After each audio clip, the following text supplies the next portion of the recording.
Mo kí wa lórúkọ Jésù Kristi níbikíbi tí ẹ bá tún ti láǹfààní láti máa gbọ́ mi. Ojúmọ́ ìní ojúmọ́ ayọ̀ ni on the 20 nínú oṣù keje láwa yìí. Ó lágbára o, ọdún yìí tún ti ń parí lọ nìyẹn.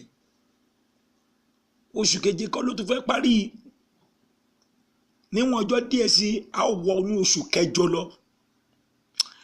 Ẹnìkan gbọ́ mi, ìyanu rẹ tó hang sójú ọjọ́, ìyanu rẹ tá a dá dúró nípasẹ̀ àṣìṣe àná, ìrànlọ́wọ́ rẹ tí a gbẹ́sẹ̀ lé nípasẹ̀ àjọ òkùnkùn, nǹkan àmúyangàn tó yẹ kó máa fi jéèyàn tí ègún bí tá a ti bí ọ tó ti fẹ́yàwó tó ti lọ́kọ tó gbẹ́sẹ̀ lé, ayayayaya ayọ̀ rẹ tí àwọn alágbára yìí sọ pé wọn ò ní jó bọ́ sí ẹ lọ́wọ́. Bí o bá rí àmì ńlá mẹ́ta ìṣe, aràn mi mo dẹ̀ ń jíṣẹ́ bí ẹni tí a rán pé ọwọ́ iná tó já ọgbà, ya ọwọ́ agbára Ọlọ́run Olódùmarè tó já ọgbà kó wọnú ayé rẹ lọ. Gbogbo nǹkan rẹ tí a gbẹ́sẹ̀ lé tó yẹ kó fi jéèyàn láyé, mo pàṣẹ pé ayọ̀ǹda ẹ̀ fún ẹ. Ó ní tí ẹ bá dé ìlú tó náà kí ẹ sọ fún wọn pé Olúwa ní kẹ́tẹ́kẹ́tẹ́ náà fi ṣe. Ó ní wọ́n sì yọ̀ǹda ẹ̀. Mo lo àṣẹ ọjọ́ kìíní àná, màmá tó ń gbọ́ bàbá tó ń gbọ́ mi, níwọ̀n ìgbà tí Olúwa ní ọ fi ṣe, níbi tí a fi agbára òkùnkùn di ọmọ tó di aláìmọ̀ ṣe, níbi tí a fi agbára òkùnkùn di ọmọ tó béèrè tó rí èsì, níbi tí a fi agbára òkùnkùn di ọmọ tó gbàdúrà tó dàbí ẹni pé o gbàdúrà, níbi tí a fi agbára òkùnkùn di ọmọ tó béèrè tó rí èsì, níbi tí a fi agbára òkùnkùn di ọmọ tó ṣiṣẹ́ ṣùgbọ́n tíṣẹ́ rẹ ò yọ, níbi tí a fi agbára òkùnkùn di ọmọ tí gbogbo ohun tó yẹ kó jẹ́ ẹ̀tọ́ rẹ tí a fi ń dù ọ́, níbi tí a fi agbára òkùnkùn di ọmọ tí àwọn tó yẹ kó ràn ẹ́ lọ́wọ́ fi ń kọ̀yìn sí ọ, níbi tí a fi agbára òkùnkùn di ọmọ tó fi yàgàn orin láyé, níbi tí a fi agbára òkùnkùn di ọmọ tó fi lé láyé tó bá. Ó wà nílé, ó wà nídàálẹ̀, níbikíbi tó bá ti ń gbọ́ mi, níbi tí ayé fi agbára òkùnkùn di ọmọ, tí ayé rẹ kò tà sí alákìsà, tó fi ń gbé ayé oníbàárà tó ń tọrọ tó ń ṣàgbé lójoojúmọ́. Aràn mi mo jíṣẹ́ fún ẹni tí aràn mi sí, ṣé ìwọ ni ṣá? Tó bá jẹ́ pé ìwọ ni, bí o bá rí àmì ńlá kan ṣe, mo sọ pé ọwọ́ Ọlọ́run, ọwọ́ iná rẹ̀ ó tú ọ sílẹ̀. Gbọ́, láàrin ìrìn àjò ọjọ́ méje sóní, ẹsẹ̀ rẹ yóò sìn ọ wọnú ògo lọ.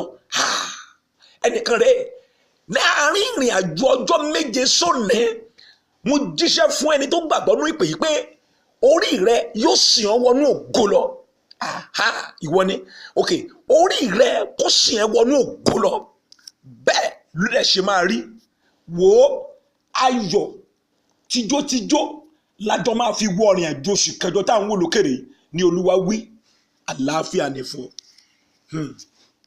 Àyànfẹ́, a máa tún jí mi nì, a máa tún jí mi mà ní. Màá máa sọ fáwọn èèyàn pé àìgbọ́dọ̀ má ṣe ló wà lórí mi. Àwọn ọmọ mi àti ẹ̀ máa bí mi wá ní dádì, ìgbà wo lẹ fi ń sùn? Ìgbà wo lẹ fi ń sùn? Ṣé àní máa sísì fóònù yìí báyìí kẹ́tì ẹ̀ máa ráyè sùn? Bóyá lẹ́tì ẹ̀rọ ń wákàtí méjì sùn. Mo ní no, àìgbọ́dọ̀ má ṣe náà ni, àìgbọ́dọ̀ má ṣe, àìgbọ́dọ̀ má ṣe ni. Ẹ wo, a ṣí mi lójú lọ́wọ́ ìdájí yìí. Èyí tó tún gbé mi wá nìyẹn tí mo ní kó wá jíṣẹ́ nígbà tí a sọ pé ìránṣẹ́ mi lọ sọ fún wọn. A ṣí mi lójú, a fi ọ̀dọ́mọdékùnrin kan hàn mí, ó ń wa ọkọ̀ lọ. Ọkọ̀ yẹn dàbí ọkọ̀ bọ́ọ̀sì, bẹ́ẹ̀ ni ọkọ̀ tó ń wà lọ lórí express tó ń yọ̀ lọ gẹ́rẹ́rẹ́, tó ń yọ̀ lọ gẹ́rẹ́rẹ́. Ṣùgbọ́n mo wá rí pé bí ó ṣe ń wa ọkọ̀ yìí, ó ń wa ọkọ̀ bí ìgbà téèyàn bá mu tí yóò tàbí tí kò mọkọ̀ wà, bí kò fẹ́ kọlu ọkọ̀ mi, bí kọ́kọ́ mi fẹ́ kọlu. Ṣùgbọ́n ní tá bá parí ìṣípayá ìsìn ni pé mo rí pé ó wá rìn ní bèbè gọ́tà díẹ̀ ló kù báyìí kí mọ́tò yìí, kí ọkọ̀ tó ń wà kó kó sí gọ́tà gẹ́gẹ́rẹ́ tó ló bá tó ní kò ń reverse. ṣùgbọ́n lójijì mo rí pé ọkọ̀ elépo kan táǹkà ó pààkì sẹ́yìn ká ló rìvásì ní inú kòtò ló máa kó sí.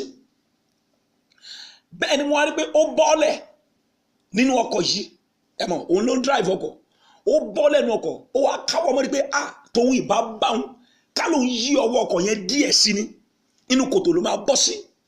ó wá bọ́ọ̀lẹ̀ wá dúró síwájú ó wá ń wò ó bẹ́ẹ̀ ni áńgẹ́lì yẹn sọ wípé ìránṣẹ́ mi lọ sọ fún wípé tó bá tẹ̀síwájú láti máa gba ara láàyè láti máa darí ọkọ̀ òun ìgbénu kòtò ìparun ló máa kó sí. kó gba ẹ̀mí Ọlọ́run láàyè láti darí ju ara lọ. ewu tó wà níbẹ̀ rí àyànfẹ́ arán mi sí ẹnìkan tó ń gbọ́ mi lọ́wọ́lọ́wọ́. báwo ló ṣe ń wa ọkọ̀ ayé rẹ? báwo ló ṣe ń wa ọkọ̀ ìgbéyàwó rẹ? báwo ló ṣe ń wa ọkọ̀ iṣẹ́ rẹ? tí o bá gba ara láàyè nítorí tó ń là kọjá ó ṣeé ṣe kó o má débi tó ń níran tó ń gbèrò láti dé láyé. mi ò mọ̀ bóyá olúwa ń bá mi, olúwa ń ti ẹnu mi bá ẹnìkan sọ̀rọ̀ níbẹ̀ yẹn. níwọ̀n ìgbà tó bá ṣì ń gba ara láàyè, àgọ́ ara láàyè láti máa darí ọkọ̀ ayé rẹ, wò ó ewu ń bẹ lóko lóńgẹ́ rẹ lè kó sí kòtò ìparun. kí ni a fi ọkọ̀ wé? a lè fi ọkọ̀ wé ayé wa, a lè fi wé ìdílé wa, a lè fi wé iṣẹ́ wa. níwọ̀n gbàkígbà tí èmi àti ìrẹ́ bá gba ara láàyè láti máa darí ọkọ̀ ayé wa, ẹ wo à ń fi ìparun ṣeré nìyẹn. kíyèsá lónìí kó o má bàa kó sí kòtò ayé. tí ọkọ̀ yìí bá tàkìtì sínú kòtò, ọkọ̀ àwo jógínjógín, ẹni tó ń wa ọkọ̀ fúnra ẹ̀ gan á ní ìfarapa. ó má ṣe ń dá ní ìsìn tí ọkọ̀ ìgbéyàwó rẹ, ọkọ̀ ayé rẹ, ọkọ̀ iṣẹ́ rẹ kò tí ì kó sínú kòtò ayé. ṣàtúnṣe lónìí, wá Ọlọ́run ní àwárí, wá Ọlọ́run ní àwákàn, gba Ọlọ́run láàyè láti ṣàkóso àti láti jẹ́ atukọ̀ ayé rẹ. mo ń gbàdúrà lórúkọ, bí a bá rí ẹnikẹ́ni tó ti ń ṣì tàbí tó ń gbé ìgbésẹ̀ tó lè yọrí sí ìparun, mo ń bí Ọlọ́run nínú àánú ẹ̀ kó fọ́ tọ́rù ọkàn bẹ́ẹ̀, kó fi hàn ọ̀gangan bí tó ti ṣì, kó sì fi orí ọ̀fẹ́ àtúnṣe fún ọ. mo jíṣẹ́ Olúwa ọ̀ràn mímọ́. àyànfẹ́, mi ò mọ̀ tó ń là kọjá, mi ò mọ̀ tó ń dojúkọ, ṣùgbọ́n ta ní kí n tún sọ fún ẹlòmíì rèé: apẹ́ jẹun kò ní jẹ ìbàjẹ́. wàrà tí kò sí lónìí ó sì máa wà lọ́la.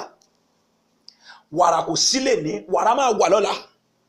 oúnjẹ tí ò sí lẹ́ni, oúnjẹ máa wà lọ́la. ẹnìkan wá bá mi lọ́jọ́ kan, ó ní pásítọ̀, ó ló ti sú òun, ó dà pé òun máa fi Jésù sílẹ̀. ó wá bẹ̀rẹ̀ sí ní sọ àwọn nǹkan tó là kọjá. mo wá pè jókòó, mo ní mi ò tiẹ̀ ní ṣíbélì fún ẹ, jẹ́ kí n sọ díẹ̀ nù tán tèmi fún ẹ. mo ní àwọn ìgbà kan sẹ́yìn nínú iṣẹ́ Olúwa, èmi tó ń wò yìí lénìí, mo ti mu agolo mílìkì gàrí kan fún ọjọ́ 3. agolo mílìkì gàrí kan, agolo kan, ẹ máa agolo mílìkì ṣe ní Nàìjíríà, agolo kan fún ọjọ́ 3. nígbà tí má ti bù ú sí omi, máa bomi sínú abásíà ńlá, á wú, máa rìn lọ bí 2 hours, máa padà dé. nígbà tó bá dé, máa mú omi orí ẹ̀, máa mú díẹ̀ ń bẹ̀, máa tún yọ omi orí ẹ̀, máa tún dé bí ìgbà tí èèyàn yọ omi orí ògì fún ọjọ́ 3. ẹ gbọ́ kí ló máa dà? mo ní màá wá bọ́ síta, máa mú kíní tán fi ń ta yín yẹn, èmi náà máa ta yín ní ìta gbangba. ayé abẹ́rẹ́ pé pásítọ̀ ẹ̀jẹ̀ náà, mo ní ẹran tán tí ẹ̀ ń tà ń sìn gan kò yéèyàn, ẹ gbọ́ ta ni mò ń tàn. mi ò fẹ́ kí àwọn èèyàn kó mú àṣírí tí mò ń là kọjá ní àkókò náà. lákòókò tí mò ń sọ yìí, nǹkan lé, nǹkan nira, ṣùgbọ́n lónìí ìgbà ti yí padà. mo máa sọ fún ìránṣẹ́kùnrin yẹn pé wo, bó bá kàn gbé ìgbésẹ̀ tí kò bá ìfẹ́ Ọlọ́run mu, tàbí tó bá ló bá wọnú ayé lọ, ìwọ náà ló jìyà ẹ̀. bí òpó Jésù mú, ìwọ náà ń gbọ́ mi lọ́wọ́lọ́wọ́, mi mú orílẹ̀-èdè tó ti ń gbọ́ mi. Olúwa rán mi sí ọ kí n sọ fún ẹ pé apẹ́ jẹun rẹ kò ní jẹ bàjẹ́. nítorí tó ń là kọjá kó kọ Jésù sílẹ̀. wo tó o bá kọ Jésù sílẹ̀, ọ̀rọ̀ ẹ̀ dàbí ìgbà tó kó lónú fry pan tó bọ́ fire, from fry pan to fire ni ọ̀rọ̀ ẹ̀ níbẹ̀ máa jẹ́. Olúwa ní kí n wá sọ fẹ́nìkan pé wo, you are about to get to that door. That door is about to open for you. ó ní kí n sọ fún ẹ pé kò wọ́ déètì ọjọ́ ayẹyẹ rẹ ló wà lọ́nà yìí. Àyànfẹ́ ò bá dúró, ò bá ní sùúrù, ò bá fi ìjà yẹn lẹ̀ fún Ọlọ́run kó bá ẹ jà, ò bá fi ara balẹ̀ kó fi ẹ̀dọ̀ rẹ lé orí òróró. Ohun tí mo rí ohun tó lágbára ni ọjọ́ ìṣelọ́ṣọ̀ọ́ àti ọjọ́ ìṣelógo rẹ̀ súnmẹ́tílé. Ọjọ́ ìṣelọ́ṣọ̀ọ́, ọjọ́ ìdáláre, ọjọ́ ìgbésókè, ọjọ́ ìsọdínlá, ọjọ́ ariwo ayọ̀ rẹ̀ ó dé tán. Má torí tí ò sí lónìí rìn ní òkùnkùn. Má darapọ̀ mọ́ ẹgbẹ́ tí kò sí ọ̀rọ̀ níbẹ̀. Má wá ìrànlọ́wọ́ lọ síbi tí kò sí ìrànlọ́wọ́. Olúwa ní kí n wá sọ fún ẹ pé ọ̀la rẹ̀ sì máa tóbi, ọ̀la rẹ̀ sì máa dára. Ìwọ ni kò dúró nínú Jésù Kristi kó sì wo nǹkan tí yóò ṣe. Àyànfẹ́, àwọn èèyàn ń pè wọ́n sọ tán là kọjá. Ọ̀pọ̀ àwọn èèyàn pè wọ́n á máa sọkún lórí aago nígbà tá a bá jọ ń sọ̀rọ̀. Má dẹ̀ máa sọ fún wọn pé kò tí ì pẹ́ jù. Jésù sì wà lẹ́nu iṣẹ́ yìí. Ẹni tó ń ṣẹlẹ̀ kò kúrò nídìí àrò yóò ṣe tí náà. Mo tún jíṣẹ́ ọ̀run mímọ́ o. Àìsùn àìwo mi kí ẹnìkan níbẹ̀ yẹn tí a rán mi sí kí yẹ ó lè ṣe kó lè ta àwùjá kó sì di òpó Jésù mú kí ọjọ́ ayé ó lè dínà ni. A rán mi sí ẹ, mo ti jíṣẹ́ tó Olúwa rán mi, mo sì wá ń gbàdúrà fún ẹ pé ọjọ́ ayọ̀ tí a kọ nípa rẹ kò ní di tẹlómi. Ó ṣẹnu láàánú pé Fáṣítì àti Asuerusi ló jọ jìyà tí wọ́n jọ kọ́rọ̀ jọ, ṣùgbọ́n ní ọjọ́ kan orí inú ó bà tòde jẹ́ fún Fáṣítì nítorí pé ohun tó fi àárọ̀ ayé jìyà pẹ̀lú kábíyèsí á ṣì nídìí. Àwa mú ọmọbìnrin kan tí mo lè sọ pé bóyá kò níran, àjèjì, ẹrú láti gba ipò rẹ̀. Wọ́n ní gbàdúrà fún ẹnìkan níbi tó ti ń ṣiṣẹ́ bọ̀ tó ń retí pé àkókò ìkórè máa tó. Ẹni ẹlẹ́ni kò ní wọnú ìkórè rẹ̀ lọ. Lórí àwọn ọmọ tó jìyà ìwọ ló máa jọ̀rọ̀ wọn. Nígbà tó ń jẹ́ ọmọ bá jiná, ẹni ẹlẹ́ni kò ní gbàṣe rẹ̀ ṣe. Wọ́n ní kí n sọ fẹ́nìkan, ìyá kan tó ń gbọ́ mi lọ́wọ́lọ́wọ́, ìwọ ló ń dá bùkátà yẹn gbé, ó lọ́kọ bí aláìlọ́kọ, ò ń dá gbé. Olúwa ló ní kí n wá jíṣẹ́ ilé fún ẹ. Olúwa ní kí n sọ pé má ń faradà, má ṣépè fún ọkùnrin yẹn, má dẹ̀ ṣépè fáwọn ọmọ. Olúwa sọ pé ègún ni, ogun dẹ̀ ni, wípé òun máa torí ẹ̀ fi òpin sí pé ogun yẹn tó bá wọ ẹ̀yìn wà á rí pé bó ṣe jà àwọn ti ṣáájú náà nìyẹn ní ìran yín. Ṣùgbọ́n Olúwa sọ fún yín pé òun fẹ́ ti orí rẹ̀ fi òpin sí. Come on. Wọ́n dúró bí iná sílẹ̀ Ọlọ́run mo jẹ́ fẹ́yìn tó gbàgbọ́. Torí lórí ìgbàgbọ́ ni níta sọ̀rọ̀ lórí. Bí o bá gbàgbọ́, ègún yẹn dópin lórí ayé ẹ̀. Ogun tó ń jà kò ní jáwé èso ara ẹ̀ ní Olúwa wí. Faradà máa forí tì í, nǹkan bọ̀ wá dáa, Nàìjíríà ń bọ̀ wá dáa. Ìwọ náà ayé rẹ̀ ń bọ̀ wá dáa. Wàá rògòlò, wàá jẹ́yàn, wàá lọ́jọ́ ẹ̀yẹ, wàá dàgàn rẹ̀ ṣe. Kí ni mo sọ? Wàá rògòlò, wàá jẹ́yàn, wàá dàgàn rẹ̀ ṣe, wàá lọ́jọ́ ẹ̀yẹ. Kí ni mo sọ? Wàá jẹ́yàn, wàá rí ògòlò, wàá dàgàn rẹ̀ ṣe, wàá dẹ̀ lọ́jọ́ ẹ̀yẹ. Àdàbí tí mo bá mú ewé àti egbò mọ́, tí mi bá mú nǹkan mi mọ orúkọ Olúwa, tí mo dẹ̀ ń jíṣẹ́ bí àtìrán mi wo lábẹ́ ogun tó ń kán lára mi ní kùtùkùtù àárọ̀ bí mo ti fi ìtara bá ẹ sọ̀rọ̀ ni mo sọ pé wàá dá nǹkan rẹ̀ ṣe, wàá ní ọjọ́ ẹ̀yẹ. Ayé àwọn èèyàn ayé àparapọ̀ láti celebrate ẹ lórí wa wí. Orí náà ò ní bàtò díẹ̀ jẹ́, orí rẹ náà kò ní kọ ìdáhùn àdúrà, á sì dára fún ẹ lórúkọ Jésù Kristi lọ́wọ́. Ìrìn àjò tòní àpèyàn àpèmí. Kí ni mo sọ? Ìrìn àjò tòní ẹni Thursday àpè ẹ àdẹ́pẹ̀mí náà lórúkọ Jésù Kristi. Lẹ́ẹ̀kan sí mo ń sọ fún wa lánàá, Olúwa tọ́ mi láti gbé àwọn ìgbésẹ̀ ìsọjí kan. Àwọn tó mọ̀ mí mọ̀ pé August ní birthday mi. August kẹ̀dẹ̀rí ìsọjí ìpele 3 ló wá sí mi lọ́kàn tí a ń gbàdúrà lórí ká fẹ́ ṣe. Ìkan ní Ogun State, ìkan ní ìlú Ìbàdàn ní Ọ̀yọ́ State, ìkẹta ní abúlé. A fẹ́ lọ abúlé láti lọ ṣe ìsọjí. Gẹ́gẹ́ bí ẹ̀dẹ̀ ṣe àwọn tèmi tó súnmọ́ mímọ̀ pé èmi a máa yọ̀ sí àwọn tèmi lọ́rùn. Kí ni mo tó wá sí mi lọ́kàn ni pé a fẹ́ ṣe ìsọjí. Ìsọjí ìkìdẹ̀ ń ṣe ìsọjí pé èèyàn mẹ́rin fẹ́ no. Ń tó Olúwa bá fi sí ẹ lọ́kàn láti ran ìsọjí lọ́wọ́, mo máa appreciate it, especially ìdámẹ́wàá. Àwọn tábà lè fún wa ní ìdámẹ́wàá oṣù keje, iṣẹ́ wa oṣù keje, ẹ fi ránṣẹ́. Ẹ jẹ́ kí n send account number church sí yín. Tẹ́ bá dẹ̀ ti fẹ́ kẹ́ sọ ìdẹ́ fi ránṣẹ́. Ẹ pé network ẹ lè fowó síbẹ̀ ká má mọ̀.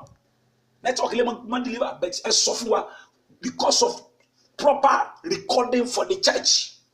alákọ̀ọ́lẹ̀ ẹ wo ó máa lágbára ní oṣù kẹjọ ìsọjí yẹn máa wáyé nílùú Ìjẹ̀bú-Igbó ìkan máa wáyé nílùú Ìbàdàn bẹ́ẹ̀ náà ni a tó ń lọ sí abúlé mo ń kó àwọn tíìmù mi lọ sí abúlé láti lọ wo a gbọ́dọ̀ kéde Jésù Kristi èmi rẹ gbọ́dọ̀ jọ wàásù Jésù Kristi káàkiri àgbáyé kí wọ́n mọ̀ pé Jésù ló wà tó dé a wà ní ìrọ̀lẹ́ ayé wo ní ìṣẹ́jú díẹ̀ sí ìpè yóò dùn jẹ́ wá bí ẹni bí nìkan gbogbo connection tó lọ́rùn fún ẹ ṣé o fi ń jèrè ọkàn ṣá gbogbo ọ̀rọ̀ tó ní tó bá kú òní kó kàn lọ ó jẹ́ kólẹ̀ káwọn tó mọ ìrẹsì kán máa fi kéde Jésù Kristi káàkiri àgbáyé kó ra ọkọ̀ àwọn ọkọ̀ tó ṣe kẹrù àwọn instrument tó dáa ká lọ kéde Jésù káàkiri àgbáyé ó bá kú kò sí ètò òun lọ àbí mo parọ́ ni bọ̀dá wa ọjọ́ kìíní àná tó kú bọ̀dá wa mẹ́rin ló kó lọ àǹtí wa ọjọ́ kìíní àná náà nǹkan mẹ́rin ló kó lọ kò mú kankan lọ ó ṣe fi ọ̀rọ̀ connection tó lúwa fún ọ kò yẹ ká jọ fi ṣiṣẹ́ pọ̀ ká fi jèrè ọkàn fún ìjọba Ọlọ́run kí ìjọba Ọlọ́run